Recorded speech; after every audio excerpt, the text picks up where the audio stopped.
Hello, welcome or welcome back to Sapling Tarot. My name is Imogen. Today we're talking about books. Books. This is everything that I've read or been reading for the last 3 months. This is part of my kind of quarterly roundup series, I guess. I'm going to start with non-fiction and then I'll move on to fiction at the end. So, what did I start with? A cute kabook. I had one last time as well. I have had this on my wish list for a million years since I saw the Netflix series by the same person of the same name, which if it's still on there and you have access to Netflix, I really recommend if you are a foodie person like me. It is, I mean, it's not really a cookbook. It's more like about the science. Is it the science?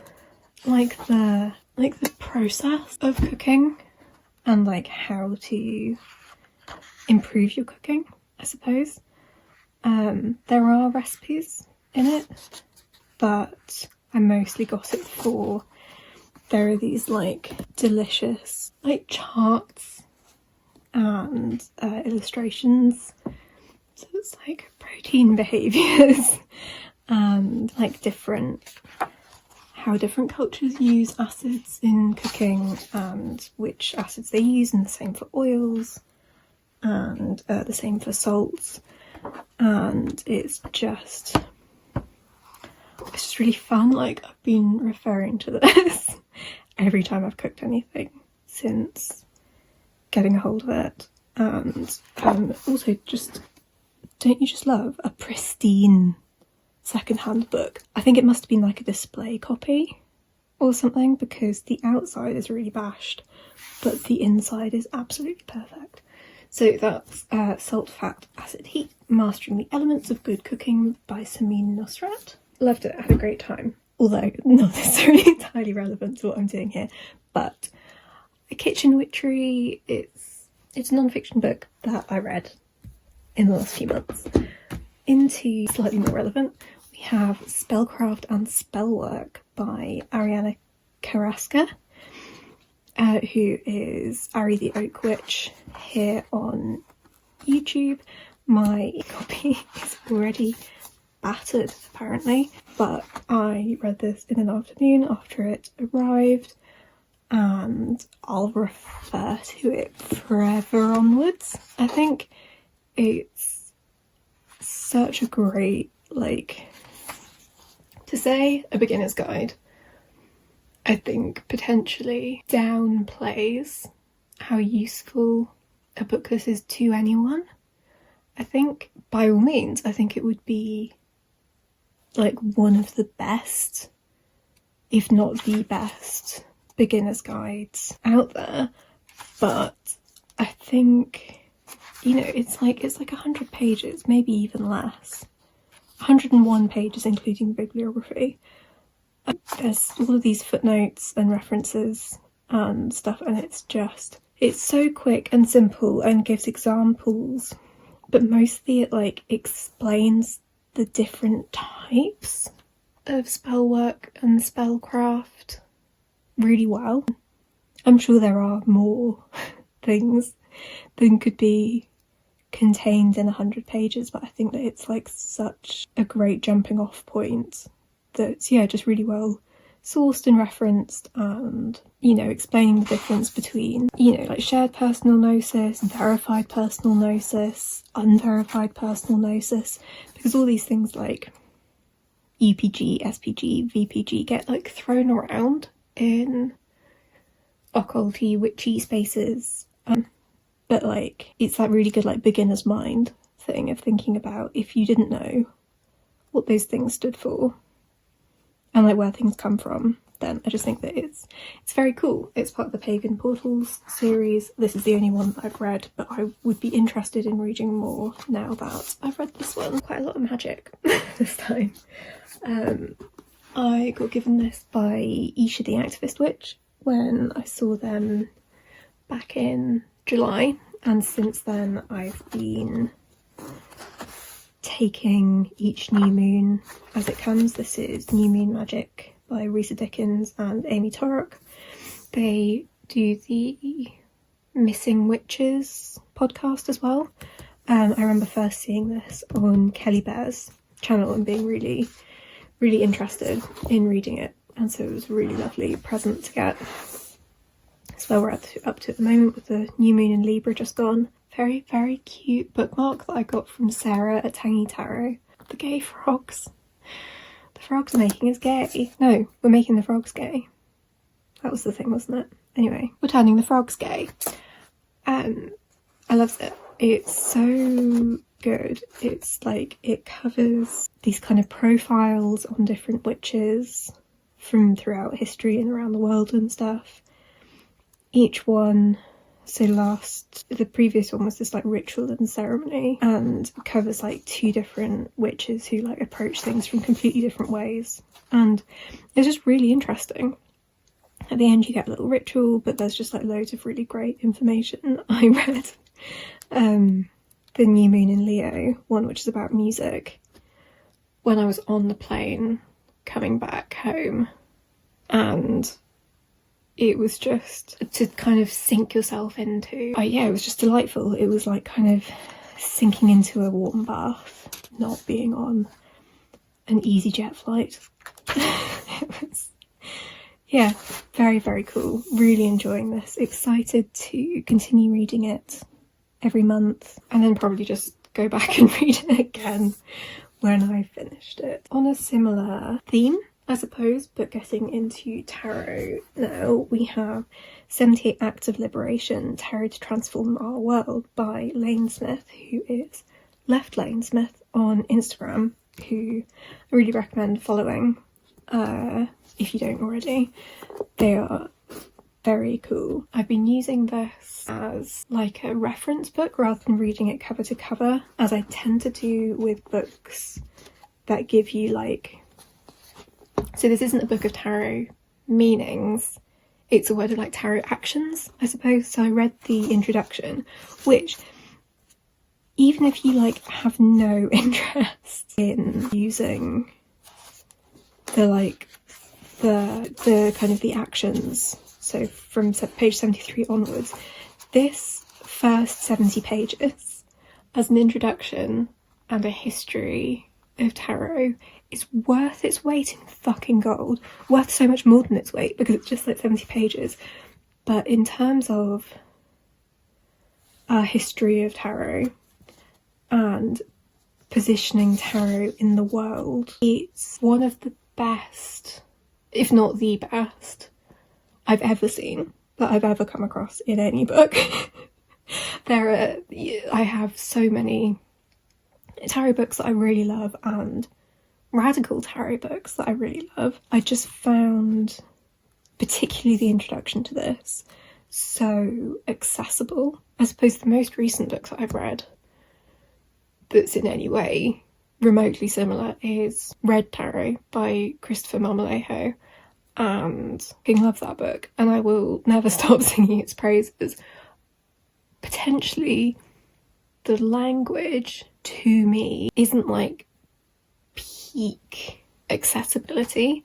I find it sort of like, it's so beautifully written that it's almost kind of lyrical and like poetic, and it's really powerful and like really moving. Which is why I've had to take it like so slowly, which also kind of means that it's like it's like inaccessible, but like not in an awful way, not in a terrible way, and certainly not in an unconsidered way. But I think that if you want like nuts and bolts, getting right kind of to the nub of the gist, the introductory like chapters of this book are fucking amazing. Yeah, this is so at home in my collection, and it's been so exciting too, because I think this fills a need that I'm sure I'm not alone in feeling, which is those of us who are politically and socially engaged and kind of want to use tarot in that way, sometimes it can feel a bit disjointed, maybe.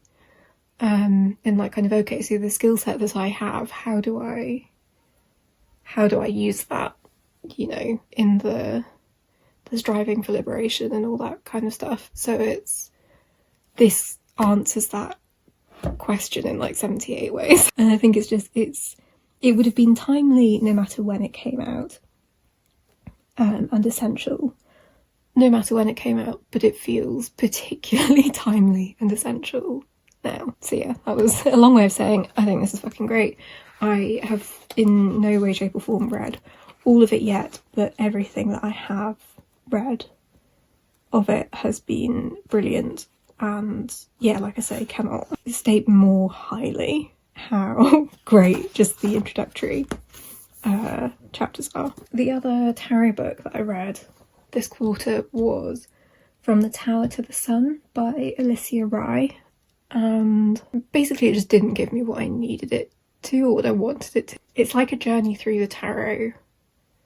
How's it described? Bear with. So it describes itself as a tarot journey from trauma to transformation, and I just wanted it to be more. So I'd like had a big loss at the beginning of September, and I remembered that I had this book, and I thought, well, you know, if there was ever a time to really knuckle down and read that, now would be the time, I guess.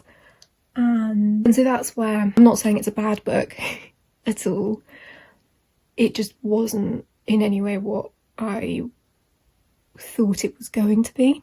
I suppose it may be really useful for some people, it may be enjoyable for some people, it just wasn't.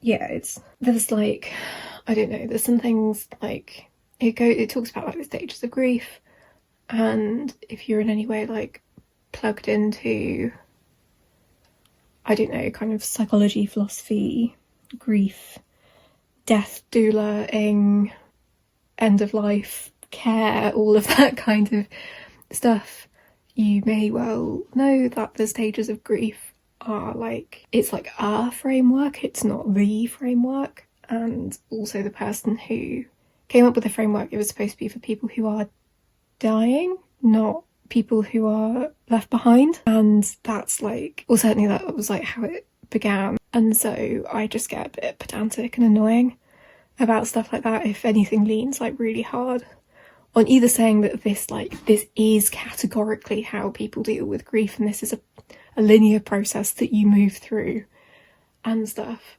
And like, yeah, I'm like too much of a nerd about this kind of stuff, I suppose, to be able to just take these things as read. And had I approached the book maybe at a less squishy and vulnerable time, I would have been more, some people believe, and more just like, you know, it's like personal gnosis and it's personal experience and it's like all of that kind of stuff. So it just didn't give me what I needed in that moment. I will revisit it at a time when things are like less raw and see if I'm just being a bitch or if any of my qualms actually stand up under any scrutiny, but I'm not there yet, so I will return at a later date and say whether or not I'm just being a dick. I'm jumping ahead now, but just like while we're on the topic of this, I don't know what happens with Blackwell's pre-orders, but I have got books early like 4 times this year. So even though this came out on the 1st of October, it did kind of slip under the wire because I received it a couple of days early. Witch in Darkness, Magic for Tough Times, Bad Days and Moments of Total Catastrophe by our very own Kellyanne Maddox, who I had the joy and privilege to speak with on that like Spellwork panel thing that I did last month. How very cool. How very cool. Not in any way starstruck at all, but this is more meeting me where I'm at the moment. I'm not in darkness or catastrophe or, you know, anything like that. Like, I'm fine. The world is on fire. I'm doing fine. But I actually sent quite an embarrassing and gushy message to Kellyanne over Instagram DM, which I'm still a little bit embarrassed about, but fuck it. Speaking from the heart, I deeply need to reach through the space-time continuum and give this to my teenage self. And I know I'm not alone in that. There will be so many people, in fact I'm pretty sure I've seen people's reviews and Instagram comments and all of this kind of stuff that, like, I think this speaks to is something in so many people. You know, however you feel about witchcraft, however you feel about kind of chaos magic, however you feel about kind of being eclectic and slapdash and all of those sorts of things, I think there's something to this book that feels, if not universal, then certainly approaching that for a community of people. I'm trying to not speak like in too kind of grandiose a fashion and kind of make huge sweeping generalizations, because I don't know, I suppose there's quite a lot in this book that I really hope doesn't speak to people in a really weird way, because it's like, it's really shit if any of it kind of rings true to experiences and stuff. But then I also feel like it's just sorry, total segue, isn't it gorgeous? Like, it's just, what a beautiful book. The red end pages make me feel some kind of way. Yeah, it's just very cool. And I think that the gushy message I sent, I'd literally only read the introduction by that point. I was just like, fuck me. What? How are you writing a book about, like, my life right now? And it's, yeah, just, oh, okay, that's nice. Good job, Imogen. Oh, it goes nicely though, doesn't it? What's that from the Tantric Dakini? Beautiful. I just find tarot cards in all the fucking books. You know, Kellyanne is such a proponent for, like, you know, take what works for you, leave what doesn't. And I mean, even that, have you seen the film Hook? If not, put this book down and go watch it, just trust me. Fucking yes. Robin Williams. Oh, I've distracted myself. Anyway, it's great. It does that thing where it's not shying away from talking about dark stuff, but it's not really heavy. There's like a lightness. I wouldn't say a levity, because that suggests kind of a humour, although there is. You know, Kellyanne is just inherently just very funny. You know, she writes as she speaks, and she's very engaging and entertaining. And, you know, maybe it's the slightly kind of British humour thing, although I'm sure that's not just British people that do the in brutal humour through dark times thing. I think that's just a human thing. But yeah, I'm sure I was going to make a point. But this has been great, and this gave me what I needed from a book that the other one didn't particularly. And then the final non-fiction witchy book is Disabled Witchcraft by Candy Zeller. I was buzzing my tits off to know that this was a book that was coming out. It's from a little, like, indie press, Microcosm Publishing, out of Oregon and Ohio. It's very cool. It is exactly what it says on the tin. It is a book of rituals, which usually wouldn't be my thing, I guess, because I don't know, like, I have a bit of a weird thing about using other people's rituals, which in no way is like a judgment call or saying that, like, you shouldn't, people shouldn't. It's a very personal, like, I even had, like, I reached out to a witchy friend to ask, because I knew that they'd had a really profound experience with, like, a grief ritual thing, and bless them, they gave it to me, and it's so beautiful, and it felt like a very, very personal thing for them to share. And I've looked at it like a number of times, and I've kind of written it down into my, like, journal. I was going to try and call it something grand, into my journal, and it's so beautiful, but I've not done it because I don't know, other people's rituals feel very sacred and special, and I feel a bit funny about doing them. It's just my personal thing. However, I wanted to support a fellow disabled witch. We love to see it. And I just thought that it was really, really interesting, and even if I wasn't going to follow any of them to the letter, because I probably wouldn't, I would be really interested, because, like, I don't know if I've really talked about this on this channel, but, like, one of my main areas of, like, research is about making magic accessible, particularly things like sex magic for neurodivergent and, like, neurodivergent people and trauma survivors and stuff, but also just kind of magic on the whole. So things like, a lot of recommendations for magic will suggest visualization, but I know a lot of people with aphantasia. Like, it's things like, so finding natural items when you have allergies and stuff like that, and just, I don't know, it's like a particular area of interest of mine, and so I thought that this would come bearing gifts in that regard, and it absolutely does. There's some, like, tarot stuff in here, which was a fun little bonus. And yeah, I mean, I think that, you know, magic is inherently, or witchcraft is inherently political. Being disabled is inherently political.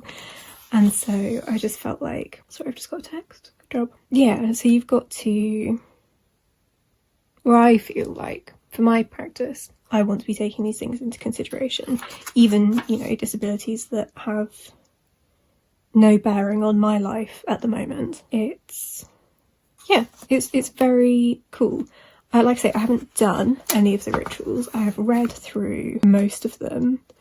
There's some, it is a bit, like, American centric, which is fine, but worth noting, I think. There's also, what was I going to say? I was going to say something and it felt like it was going to be genius. It's American centric, and there's, like, I mean, you probably even clocked, like, in the thing, like, there are some vaguely Wiccan things kind of thrown in. Not my area of expertise at all, but I do clock them when I see them. Nothing, like, oppressive, or probably the wrong word, nothing squashing or stifling. You know, there's things about, like, ethical practices and stuff about religion, religious trauma, and which, you know, so it's worth considering. But yeah, there's loads of footnotes, there's loads of good stuff. The writer, like, references where she's getting her information from and all that kind of stuff, generally, I think. But yeah, very, very cool. Was thrilled to get that in the post and to get to support a project like that. May it be the first of many, so that we can get loads of different perspectives and loads of different, you know, hacks, I guess, for doing the witchy thing, even when our bodies don't necessarily want to play ball. So that is the 7 non-fiction books that I read, and now we're on to fiction. I've been talking for half an hour. Okay, fiction. Briefly touched on this last time because I'd already started reading it. I read Ariadne by Jennifer Saint, which is very good. I think I said last time I'd completely forgotten what happened to Ariadne, had forgotten it was going to be as tragic as it is, which serves me right. Do you want to know why I'd forgotten? It's because the last time I'd come into contact with her story, or with, like, her as a character, had been on the BBC series Atlantis, which I don't know if you watched. I don't know if anyone really watched it. It was great. I mean, it wasn't. It was pretty terrible, but it had such good actors in it. It was so silly. Just apropos of nothing, I'm watching my neighbours passing something from like, they've fashioned a pulley system from a downstairs window into an upstairs window, and I cannot for the life of me work out what it is they're doing. I really hope it's Halloween decorations. It looks like they could be bat-shaped. or like spiders or something. It'd be brilliant if it was. I'd be so on board. But it's very distracting. And is really not helping me. The notes I have for this video are like speed reviews, and you're like, well, that's not going to happen. Okay, so I finished Ariadne, then I went on to The Mars House by Natasha Pulley, who is one of my favourite authors. What an odd book. I had slightly put off reading it. I think, was it really expensive, or it didn't come out for ages, or it didn't come out in the UK, or I can't remember what it was. But I finally got hold of a copy, and I finally got it on Kindle, and why do I ever doubt her? She really runs the gamut of genres. It's very impressive. I can't imagine writing a novel, let alone novels in such disparate genres. My favourite books of hers are The Watchmaker of Filigree Street and all of the ones in that kind of little series, which is sort of like steampunky magical realism stuff. Enjoy the Kingdoms, which is Napoleonic Wars, time travellers. The Half-Life of Valerie Kay, which is like Soviet scientists. And then this one is We've Colonised Mars, Now What? Or something along those lines. And now she has one coming out about Dionysus, which I'm buzzing for. I think she's a genius. She teaches near where I used to live, and I'm just super jealous of everyone that's ever on that course. Yeah, really good. Only thing that is potentially worth mentioning is that on Mars, people only use gender-neutral pronouns, which did mean that the reviews of that book are a little bit scattered. Apparently it's a little bit woke. It's not. It did, however, highlight some of my own internal biases and stuff, because it would be like, okay, all of these people are referred to as they. How do you picture them? You tell me that someone's a doctor with gender-neutral pronouns, I still picture a fucking man. Because we still have lots of unlearning to do. But yeah, so some of the reviews are a bit all over the place. Don't let them put you off. If you in any way like kind of sci-fi, it's a good book. I enjoyed it.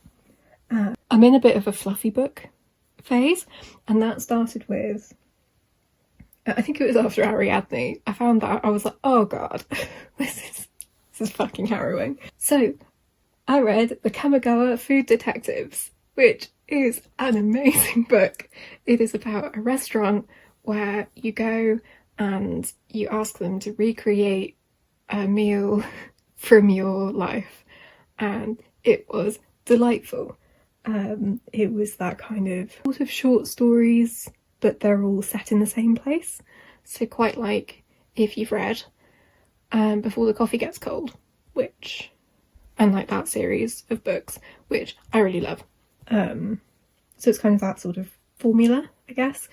I then read some of the stories from Things We Lost in the Fire, which will always put the Bastille song in my head, by Mariana Enriquez, which are dark. That was a little bit of a break from the fluffiness, but I've been in a really bad habit lately of finishing a book one night and then not remembering to choose another book until I'm ready to go to bed, which is foolish because I can't make decisions.